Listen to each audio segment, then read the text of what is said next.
তো এই পর্যায়ে আমাদের পাঠশালা প্লাস একাডেমিক কোচিংয়ের ছোটদেরকে নিয়ে যে কাজ করে সকল ছোট স্টুডেন্টদের প্রিয় স্যার হামজা স্যারকে আমি ইনভিটেশন দিচ্ছি। স্যার যদি একটু সংক্ষিপ্ত বক্তব্য দেয়। শুরুতেই মহান রব্বুল আলমিনের দরবারে শুকরিয়া জ্ঞাপন করছি, যার অসিত রহমত এবং বরকতের মধ্য দিয়ে আজকে আমরা দীর্ঘ বহুদিনের পরিশ্রমের পর আমরা আজকে সকলে মিলে আনন্দ ভাগাভাগি করার জন্য আজকে এই জায়গায় আসতে পেরেছি এবং নিজেকে খুবই ভাগ্যবান মনে করছি যে ফটিকছড়ির সবচেয়ে পুরাতন কোচিং সেন্টার পাঠশালা প্লাস একাডেমিতে শিক্ষক হিসেবে আমি আসি। এটা আমার জন্য খুবই আনন্দের এবং আমার আজকে যেহেতু শনিবার, তো শনিবারই আমার কোচিংয়ে আমার আসা ফার্স্ট হয় এবং আমার ফার্স্ট ক্লাস আমার স্যারে দিয়েছিলেন ক্লাস 6-এর সাথে।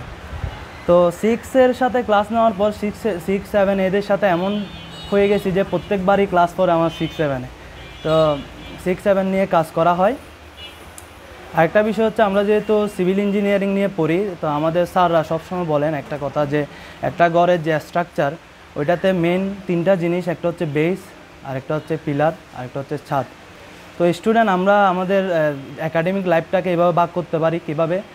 বেস হচ্ছে 6, 7, 8, তারপর আপনার যে পিলার আছে এগুলো হচ্ছে আপনার 9, 10 এবং যে ছাদটা আছে এটা হচ্ছে ফার্স্ট ইয়ার সেকেন্ড ইয়ার। যদি ছাদটা শক্ত না হয় তাহলে ছাদ কিন্তু মাথার উপর এসে পড়ে। তার মানে ফার্স্ট ইয়ার এবং সেকেন্ড ইয়ারে যদি পড়ালেখা ভালো করে করা না হয় তাহলে আমাদের ছাদটা কিন্তু ভেঙে পড়বে এবং এই ছাদকে সহায়তা দেয় পিলার। তার মানে 9, 10, 9, 10-এ যদি ভালো করে পড়া হয় তাহলে আমরা ফার্স্ট ইয়ার সেকেন্ড ইয়ারে আরও ভালো করে পড়তে পারি। তার মানে আমাদের ছাদটাও ঠিক থাকলো, আমাদের বিমটাও ভালো থাকলো। এবার বেস, মেইন বেসটা যদি ভালো করে করা না হয়, এটা যদি শক্ত না হয়, পুরা ঘরটাই কিন্তু ভেঙে যাবে। এখন 12 বছর ধরে যে আমি পড়ালেখা করব, 6, 7, 8, 9, 12 বছর, তো এখানে 12 বছরে পড়ালেখা করার এত অক্লান্ত পরিশ্রম, তার মানে মেন জিনিসটা কোথায়, সেটা হচ্ছে বেসে 6, 7, 8-এ। তাহলে 6, 7, 8-কে আমাকে আগে শক্ত করতে হবে। তো আমি মনে করি কোচিংয়ে আমাকে সবচেয়ে বড় দায়িত্বটাই দেওয়া হয়েছে, সেটা হচ্ছে বেসকে শক্ত করার জন্য। আমি বেসকে শক্ত করার জন্য কাজ করতেছি এবং আমরা এখন কিভাবে কাজটা করি যে 6, 7, 8-কে কীভাবে শক্ত করা যায়। মূলত আমি যখন গণিত এবং বিজ্ঞান পড়াই, গণিতের বিষয় বলি, আমরা যখন স্টুডেন্ট ছিলাম আমাদের স্যাররা যখন পড়াইতো, একটা অধ্যায় যখন আমাকে পড়াইতো, আমি ভাবতাম যে এই অধ্যায়টা আসলে পড়তেছি, এটা আমাদের বাস্তবের জীবনে আসলে এটা কিভাবে কাজে আসে, মানে এটা আমি শিখলে আমি কি করতে পারবো এই যে অধ্যায়টা দিয়ে। সরলরেখা পড়াচ্ছে, ট্রাইগোনোমেট্রি পড়াচ্ছে, আমি এটা দিয়ে কি করতে পারবো। তো আমি সবসময় ক্লাসে এটা বোঝানোর চেষ্টা করি যে আমরা এখানে যে আমি যদি আপনাদের বীজগাণিতীয় রাশি বলতে চাই, বীজগাণিতীয় রাশি, আমরা এখানে ছেলে 15 জন আছি, মেয়ে 10 জন আছি। তাহলে আমি ছেলেকে যদি x ধরে নিই চলক, তাহলে 10 জন ছেলে 10x, 5 জন মেয়ে, বা যে 15 জন ছেলে 15x, মেয়ে y ধরলাম, তার মানে 10y। তাহলে এটাকে একটা রাশিতে প্রকাশ করতে চাইলে 15x + 10y, এভাবে কিন্তু আমরা পড়ালেখা করতে পারি। আরেকটা বিষয়, আমরা একাডেমিকে আমরা সাপ্তাহিক পরীক্ষা নিই 4টা করে, মাসিক পরীক্ষা, যেটা যে 1 মাসের মধ্যে 4টা সপ্তাহে 4টা পরীক্ষা নিই। উইকলি এক্সাম 1, 2, 3, 4 এগুলোর রেজাল্ট পাবলিশড হয়।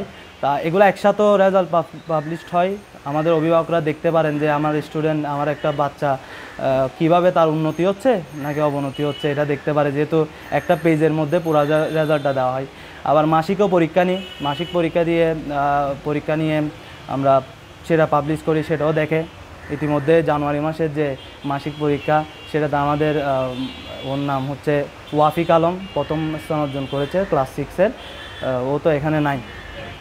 আরেকটা হচ্ছে আমি পার্সোনালি আমি একটা বিষয় করি, সেটা হচ্ছে ভাইভা এক্সাম নিই। এটা আমি নিজে থেকে নিই, আমি স্যারদের বলি না, আমি নিজে থেকে ভাইভা নিয়ে নিই। এটা কারণ হচ্ছে আমরা ভাইভাটা একদম নিই জবের মতো, মানে জবে যেভাবে জব ক্যান্ডিডেট যারা থাকে তারা যেভাবে ভাইভা এক্সামটা দেয় ওইভাবে নিই। এবং আমার খুব ভালো লাগে আমার স্টুডেন্ট ক্লাস 6, 7 এগুলো কথা শুনে এবং ওরা পরিপাটি হয়ে একদম খুব সুন্দরভাবে সে যে ইন করে একদম ভাইভা দিতে বসে এবং আনসার করে, এটা আমার খুব বেশি ভালো লাগে।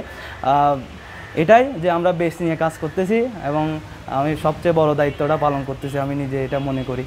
তো আর বেশি কিছু বলবো না। আসসালামু আলাইকুম ওয়া রাহমাতুল্লাহি ওয়া বারাকাতুহু।